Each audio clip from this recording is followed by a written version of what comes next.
Have you ever stopped to think about all the invisible threads that connect our world today? We're going to dive into a piece of tech that's so woven into our daily lives we barely even notice it's there. We're talking about the silent magic that connects pretty much everything you use. I mean, really think about it. Your headphones, your smartwatch, the stereo in your car, your keyboard. How in the world are they all talking to each other so smoothly without a single cable connecting them? Well, the answer is a technology with a name that's, surprisingly, super old. So, let's start unraveling the magic behind these invisible connections. It's the quiet hero of our totally cable-free lives, and you already know its name, Bluetooth.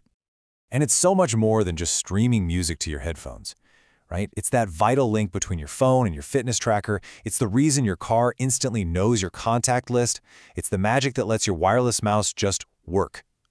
Bluetooth has literally unplugged our world. Okay, so, where on earth did this futuristic tech get such an ancient-sounding name?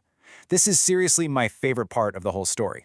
It's not some boring technical acronym, it's actually a tribute to a Viking king. But before we get to the Viking King, let's just get the technical stuff out of the way. At its heart, Bluetooth is just a standard for swapping data over short distances. It works on a frequency band that's open for anyone to use anywhere in the world.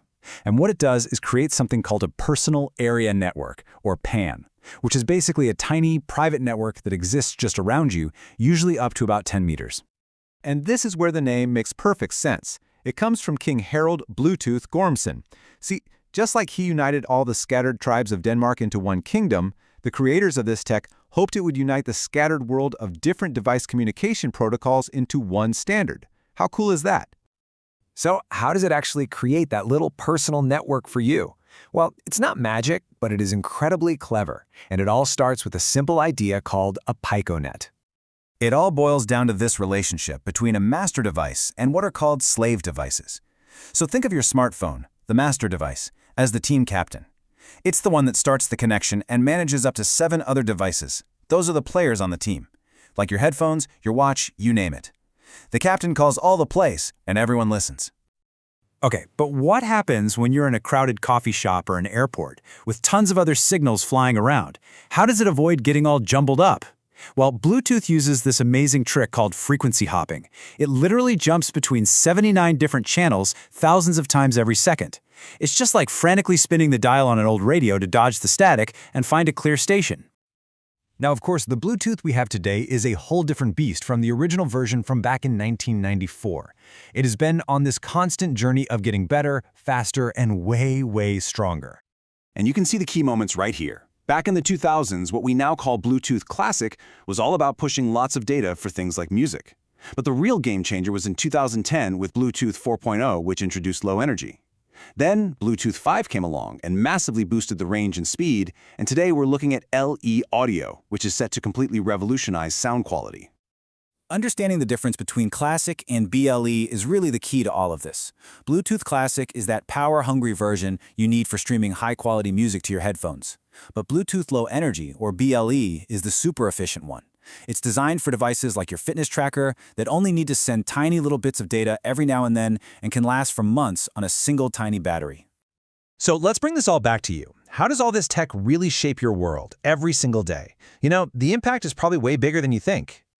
Its success really boils down to a few core things. I mean, the convenience of no wires is a no-brainer, but it's also incredibly power efficient and it's super cheap for companies to build into their products, which is why it's in almost everything.